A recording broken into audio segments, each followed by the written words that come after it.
Bienvenue sur la chaîne Edera. Nous vous proposons des lectures de contes, mythes et légendes anciennes. Pour le premier épisode de l'année, nous allons vous conter l'histoire Comment naissent et meurent les fées, issu du recueil Meraki Contes de fées, écrit par une de nos auditrices Margot Carlier et publié en 2023. Si vous souhaitez en découvrir plus sur son univers, son ouvrage et toutes ses créations sont disponibles sur son site. Le lien est dans la description. Alors éteignez les lumières, installez-vous confortablement et laissez-nous vous emporter dans cet univers.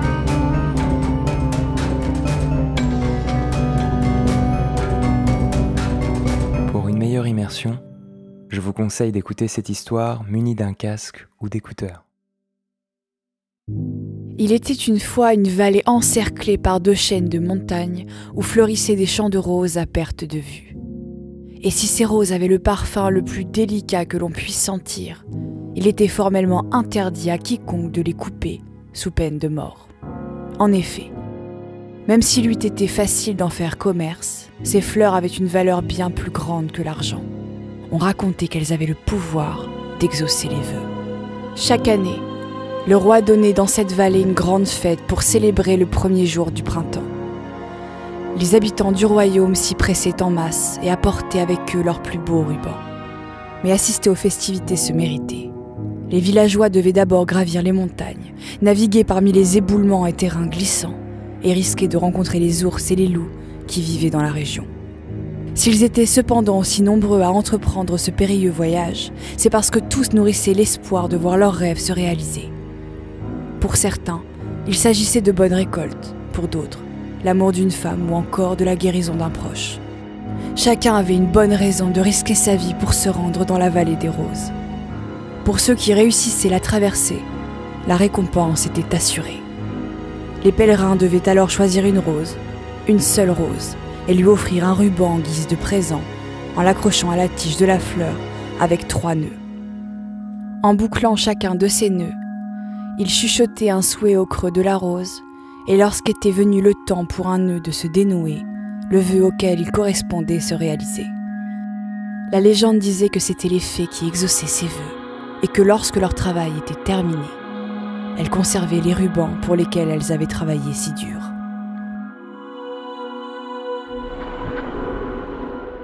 La vallée des roses, c'est là que vivait, comme toutes les fées de la région, Tsvetelina. Mais pour cette fée, ce printemps était spécial. En effet, Tsvetelina venait tout juste d'atteindre ses 700 ans et à ce compte serait autorisée à exaucer ses premiers vœux. La fée avait toujours envié les hommes. Elle aurait aimé naître humaine et pouvoir elle aussi accrocher des rubans et que tous ses vœux se réalisent. Car si les fées possédaient de grands pouvoirs, le code féerique était très strict. Il interdisait à ces dernières d'utiliser leurs dons à des fins égoïstes. Pour sa première saison, Tsvetelina avait choisi une fleur toute petite, bien cachée du regard des hommes, et s'était aménagée un refuge douillet à l'intérieur. Ainsi, elle espérait que personne ne la remarquerait et n'avoir pas à réaliser de vœux trop difficiles.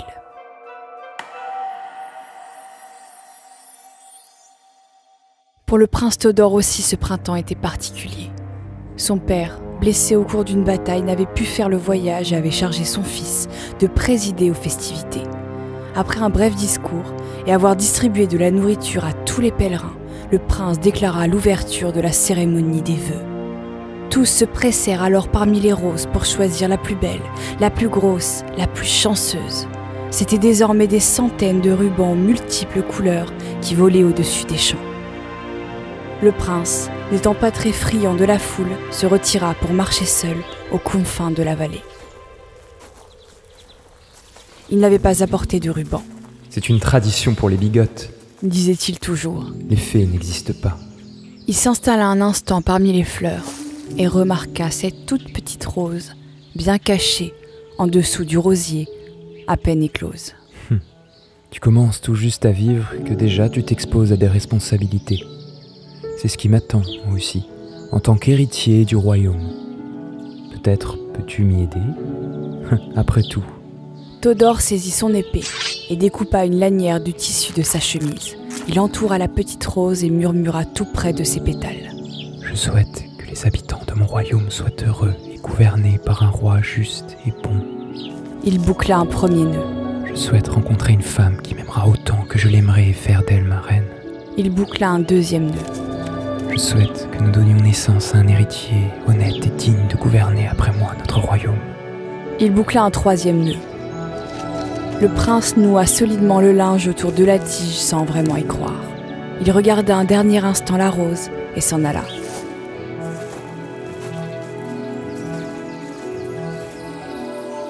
Zvetelina, cachée à l'intérieur, se demandait par quelle malchance le prince avait choisi sa rose alors qu'il y en avait des milliers d'autres.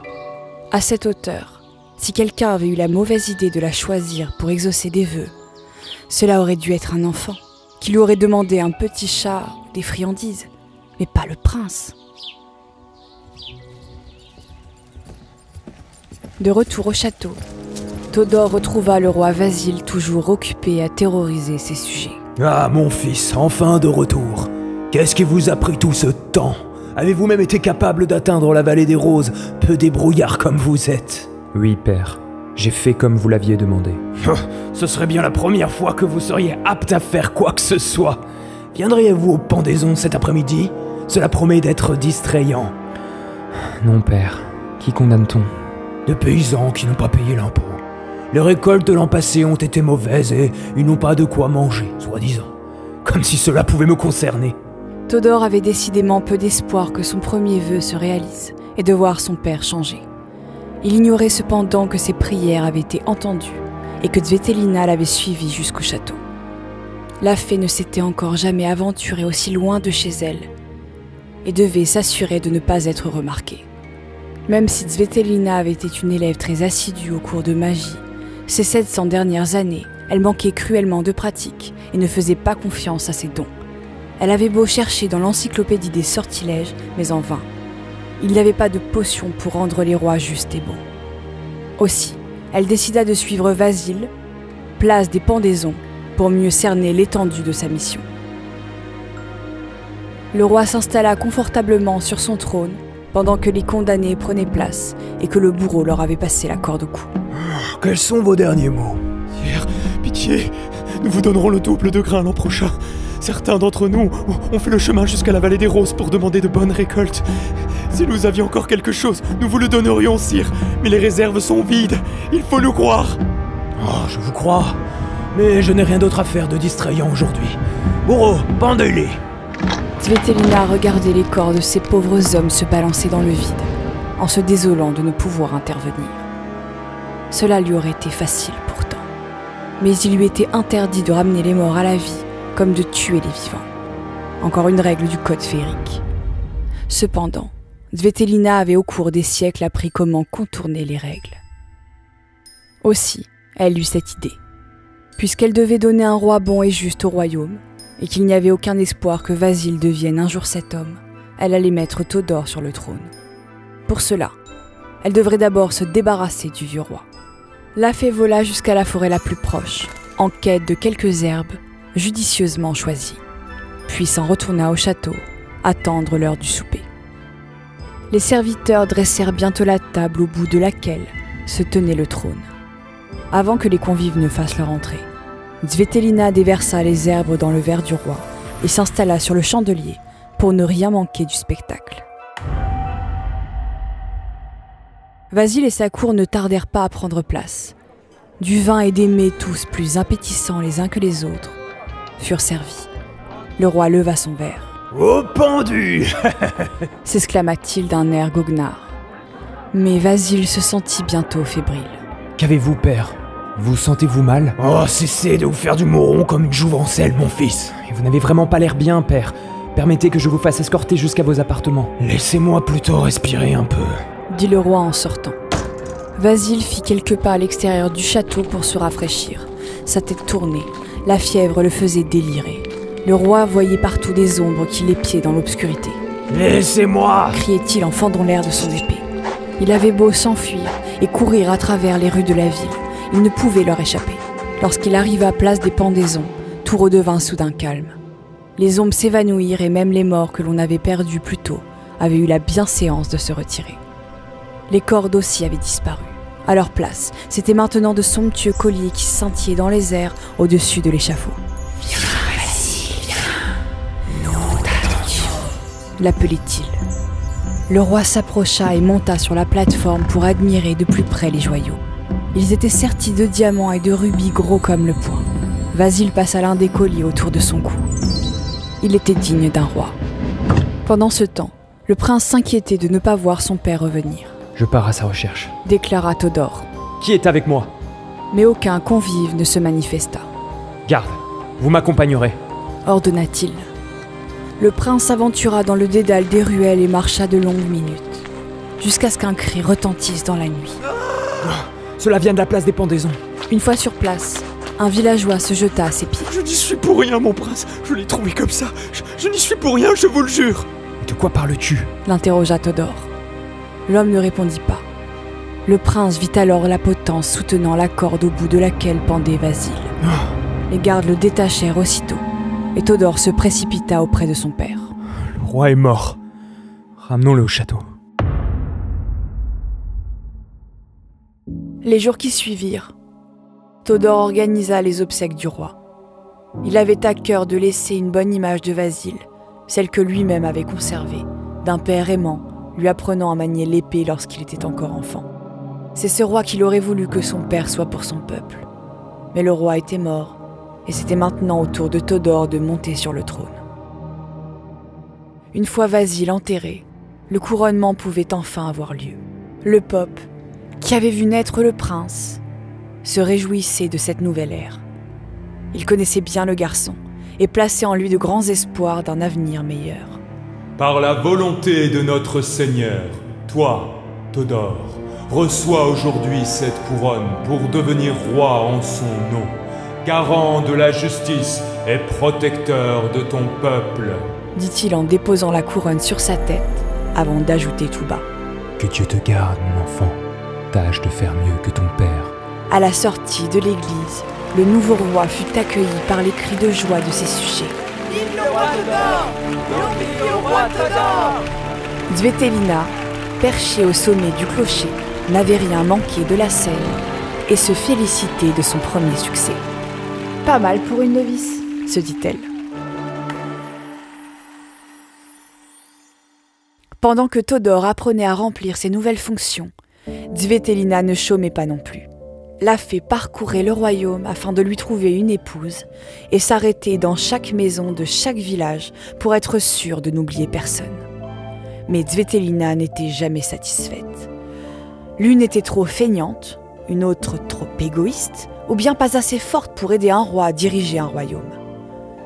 Malgré les nombreuses qualités de toutes ces femmes, la fée trouvait toujours matière à redire.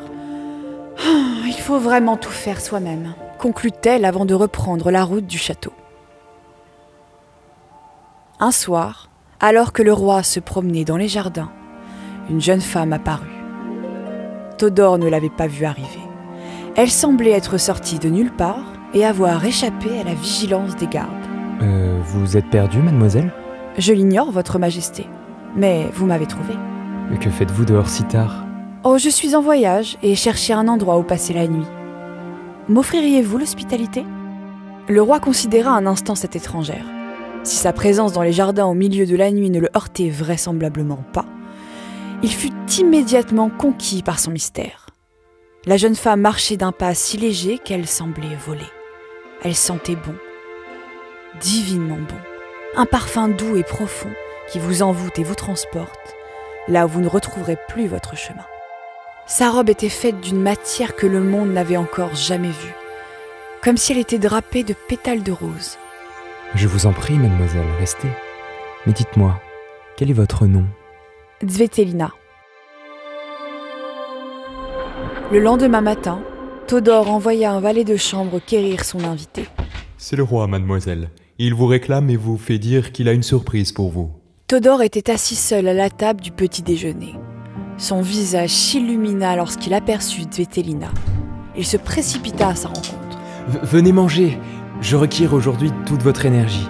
J'espère ne pas interférer avec vos plans de voyage, mais j'aimerais vous montrer quelque chose.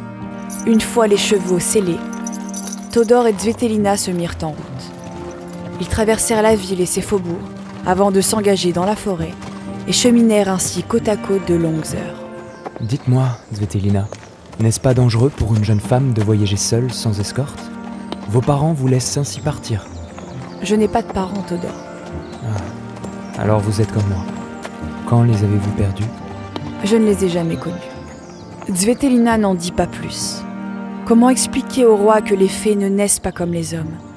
Qu'elles ne sortent pas du ventre d'une femme, mais de son cœur.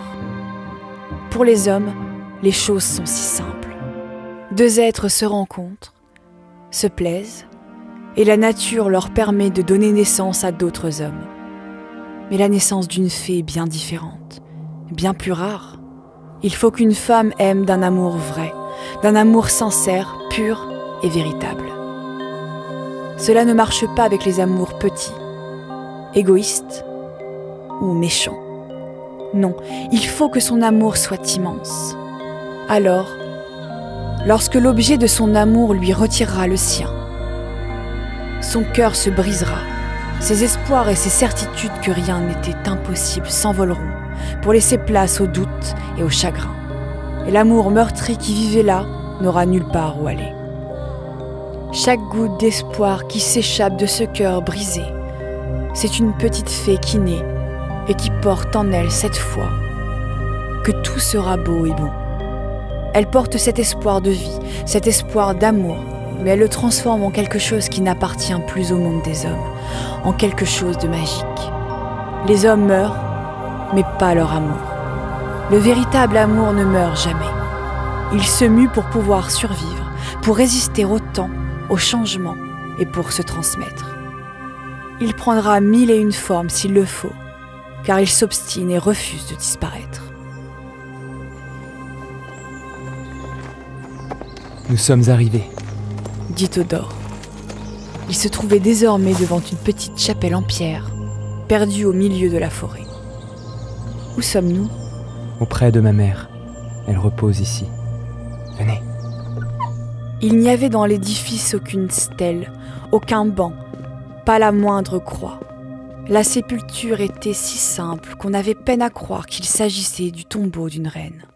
À la surprise de Svetelina, de nombreux rosiers poussaient à l'intérieur et des roses fleurissaient par centaines entre les pierres.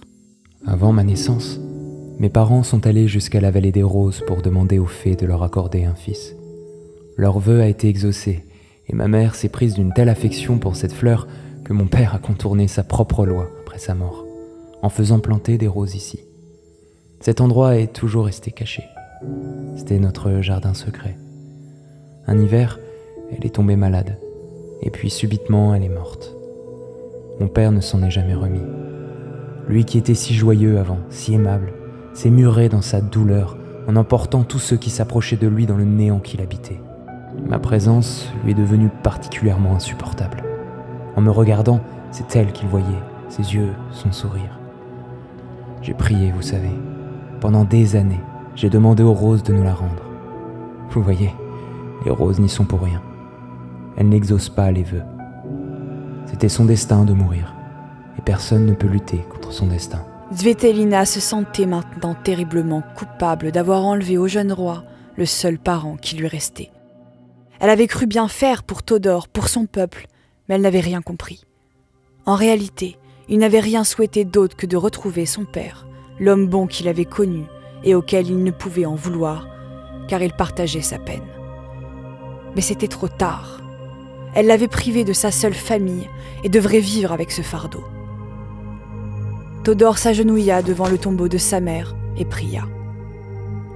Voir le roi si malheureux remplit la fée de tristesse.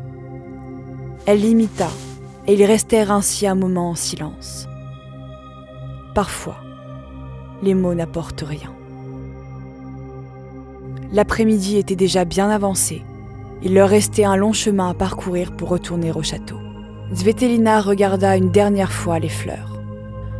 « Si seulement je pouvais faire des vœux, moi aussi, » dit-elle tout haut. « Fais attention, Svetelina. Tu connais le code. Ne te brûle pas les ailes, » répondit une rose. Svetelina sortit de la chapelle, troublée par les mots de la fée. D'ailleurs, comment se faisait-il que des fées vivent là? Ne vivaient-elles pas toutes dans la vallée? Bien sûr, elle connaissait le code. Aucune règle ne lui interdisait de devenir reine. Elle en était certaine. Après avoir offert un héritier au roi, sa mission serait remplie. Dvetelina serait libérée de ses fonctions et pourrait regagner la vallée des roses. Ce n'était jamais qu'une simple transaction. Et même si elle avait toujours été fascinée par les humains, il n'y avait pas de quoi s'inquiéter. Elle leur portait bien une certaine affection, mais de là à les aimer, Dvetelina n'était qu'une fée. Que connaissait-elle de l'amour? Elle avait vécu des siècles et en vivrait encore de nombreux, solitaires, voyant chaque être autour d'elle mourir avant de renaître. Todor était son premier humain, mais il n'était aussi qu'un homme. Bientôt il serait vieux et disparaîtrait. Perdue dans ses pensées, Dvetelina ne remarqua pas la silhouette d'un ours se dessiner derrière le roi. Avant qu'elle n'ait eu le temps de réagir, l'animal bondit sur Todor. Le roi était blessé. Il avait perdu connaissance et son visage était couvert de sang. Alors que l'ours s'apprêtait à frapper de nouveau, Dvetelina se pressa de faire apparaître des chaînes aux pattes de l'animal. Il fallait maintenant faire vite, avant que Todor ne succombe à ses blessures. Voyant leur souverain ainsi attaché sur sa monture, les gardes se précipitèrent à leur rencontre. Que s'est-il passé? Nous avons été attaqués par un ours. Le roi est gravement blessé. Allez quérir un médecin.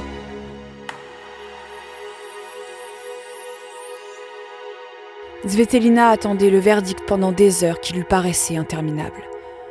Et si le roi ne se réveillait pas, s'il mourrait, il lui serait pourtant si simple de le soigner, mais toujours ce satané code. La fée ne ferma pas l'œil de la nuit, elle s'inquiétait beaucoup trop pour Todor. Au matin, des nouvelles arrivèrent enfin. Le roi était désormais hors de danger, mais il ne se réveillait toujours pas. Dvetelina put finalement lui rendre visite. Il paraissait paisible sur son lit. Son souffle était calme, régulier. On aurait dit qu'il dormait. Elle s'assit à ses côtés. Elle lui prit la main. « Réveillez-vous, Todor. Vous ne pouvez pas rester ainsi. Il y a encore des vœux à réaliser. Ne voulez-vous pas les voir ?» En vérité, Dvetelina n'en avait plus rien à faire de cette histoire de vœux. Elle se moquait aussi de ce que les autres fées penseraient de ses pouvoirs si elle échouait avec son premier humain. Non, ce qui l'effrayait vraiment, c'était qu'à force de vivre parmi les hommes, elle finissait par leur ressembler. Et voir le roi sans vie éveilla chez elle un sentiment nouveau. « Todor, je vous en prie, ne m'abandonnez pas. » Dvetelina? Dvetelina, réveillez-vous! Il faisait nuit désormais. La fée avait veillé Todor toute la journée, guettant le moindre battement de cils et s'assurant que chaque respiration soit suivie d'une autre. Puis elle avait fini par s'endormir. « Oh, votre majesté, veuillez m'excuser, » dit-elle en relâchant la main du roi. « Cet ours, que s'est-il passé? Vous n'avez rien? »« Je vais bien, ne vous en faites pas. » Comment sommes-nous revenus au château? Je vous ai ramené sur votre cheval. Tout s'est passé si vite. L'ours s'est sauvé après vous avoir attaqué. Alors je vous dois la vie, Dvetelina. Que puis-je faire pour vous remercier? Ne me remerciez pas, Todor. Je ne veux rien. Dans ce cas, peut-être pouvez-vous faire quelque chose pour moi. Il vous suffit de le demander. Vous pourriez accepter d'être ma reine? Quand Todor fut parfaitement rétabli, on organisa au château la plus grande fête qui y était donnée depuis bien longtemps. Le royaume entier débordait de joie. La paix et la prospérité étaient revenues et les sujets étaient protégés par un souverain bienveillant qui aimait son peuple et la femme qui donnerait bientôt un héritier à la couronne. Dvetelina aussi aimait le roi. Cela était arrivé sans qu'elle sache ni ne comprenne trop comment. Si elle était une fée depuis 700 ans, quelques mois avaient suffi à la rendre un peu humaine. Elle n'utilisait désormais presque plus la magie et n'en avait de toute façon pas besoin pour exaucer tous les vœux de Todor. Au fil des semaines, le ventre de la reine s'arrondissait. Elle n'avait encore jamais rencontré de fée ayant enfanté, mais Dvetelina était encore si peu fée. Peut-être retournerait-elle à son état premier lorsque le roi ne serait plus de ce monde.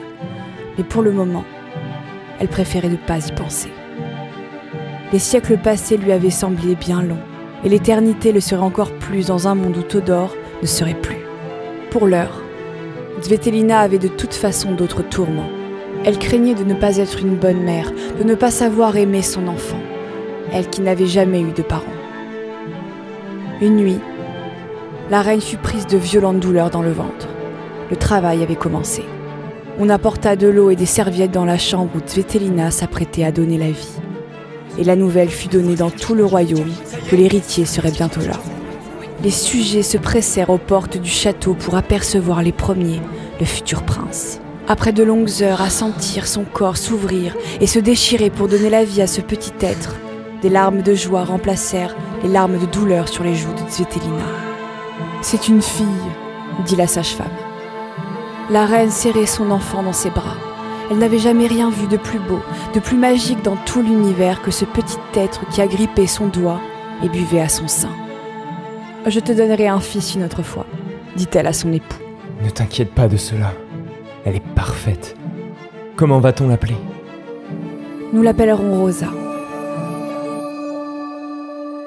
Tsvetelina n'avait pas encore rempli sa dernière mission, donner un héritier au royaume.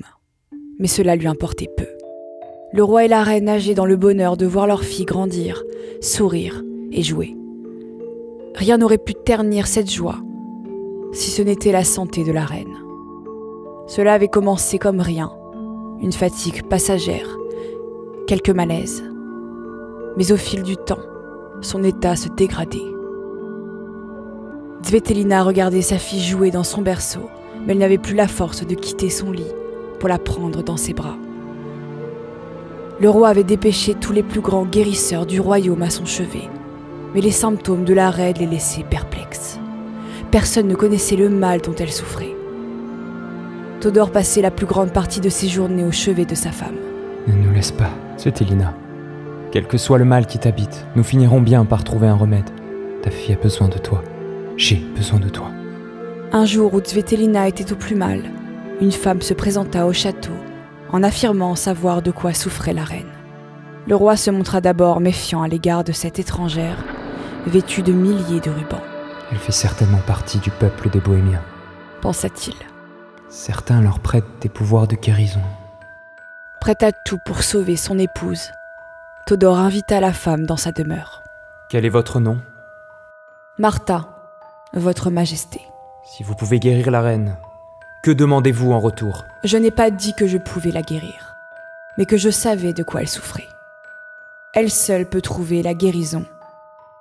Laissez-moi lui parler. Dans son désespoir, le roi conduisit Martha auprès de Tsvetelina. Elle semblait déjà morte, allongée sur son lit. Lorsqu'elle ouvrit les yeux, Tsvetelina reconnut immédiatement leur invité. « Majesté, dit-elle à la reine des fées, que faites-vous ici ?»« Je t'avais pourtant prévenu, Tsvetelina. C'était donc vous dans la forêt, oui. Si seulement tu m'avais écouté. Maintenant tu vas mourir. Mais il existe encore un remède. Tu sais ce qu'il te reste à faire. Jamais. Je préfère encore la mort. » Le roi ne comprenait pas quelle scène se jouait entre les deux femmes.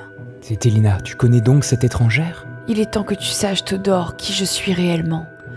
Que tu saches ce que j'ai fait. » En disant cela, Tsvetelina désigna un tiroir du doigt. Le roi s'avança et l'ouvrit, mais n'y trouva rien d'autre qu'une rose séchée. « C'est de cela que tu t'inquiètes?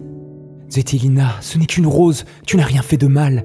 Si tu fais allusion à cette vieille loi de mon père, personne ne va te condamner pour une rose. »« Elle est déjà condamnée, l'interrompit Martha. Regarde mieux. Ne la reconnais-tu pas ?» Le roi sortit la fleur de la commode. Un morceau de tissu était accroché autour de sa tige. À bien y regarder, le roi avait déjà vu ce tissu quelque part. Oui, il le reconnaissait maintenant. Qu'est-ce que... Où as-tu trouvé cette rose? Comment pouvais-tu savoir? Lorsque tu étais dans la vallée des roses, tu m'as choisi. Je ne comprends pas, Tsvetelina. La fièvre te fait délirer. Que racontes-tu là? Je suis la fée qui vivait dans cette rose, Todor. Je t'en prie, pardonne-moi de te l'avoir cachée. J'ai essayé 100 fois de te le dire, mais j'avais peur que tu ne me crois pas, ou que tu me rejettes. » Le roi s'approcha de sa femme et la serra dans ses bras. « Comment as-tu pu croire une telle chose? Cétélina, si tu es une fée, pourquoi ne te guéris-tu pas ?»« C'est un mal qui n'est pas si simple à guérir, » dit Martha. « Il est à la fois le poison et l'antidote. » »« Mais que dites-vous là? Vos énigmes ne nous sont d'aucune aide. »« Je suis venue chercher Tsvetelina. Si elle part maintenant, elle a encore une chance de vivre. » Le roi ne comprenait pas, mais Tsvetelina, elle, savait très bien ce que Martha voulait dire. Si une fée naît d'une goutte d'espoir brisée, son essence n'est pas condamnée à rester cet amour errant pour l'éternité. L'amour se transforme, il est changement. Et si l'amour donne la vie aux fées, il peut aussi la leur reprendre lorsqu'il se transforme à nouveau. Si une fée parvient à ressentir l'immensité du sentiment humain qu'il a créé, à retourner à cette pureté originelle, alors elle sera libérée. Cet espoir qu'il a fait naître ne sera plus vain. Il aura trouvé une nouvelle raison de s'incarner, quelqu'un d'autre à aimer.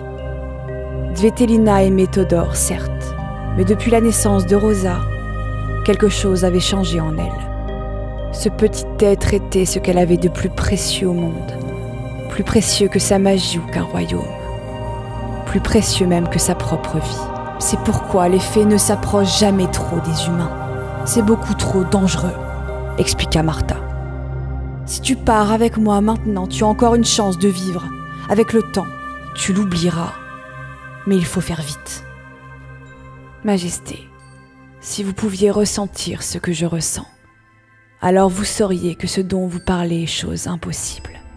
Peu importe l'endroit du monde où je me trouverai, ou le temps qui nous séparera, elle sera toujours ma raison de vivre. Alors adieu, Tsvetelina, dit la reine des fées avant de disparaître. Après son départ, Todor tenta de raisonner sa femme, de la convaincre de retourner vivre dans la vallée des roses.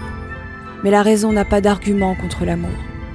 Tsvetelina ne pouvait cesser d'aimer, et cela allait la tuer.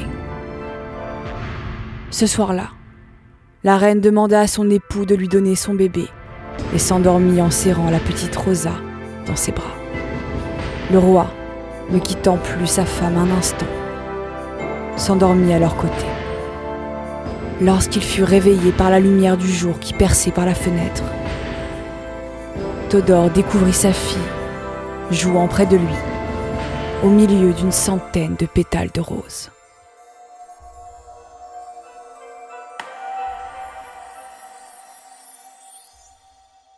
Fin. Merci pour votre écoute et merci à Margot Carlier pour sa confiance.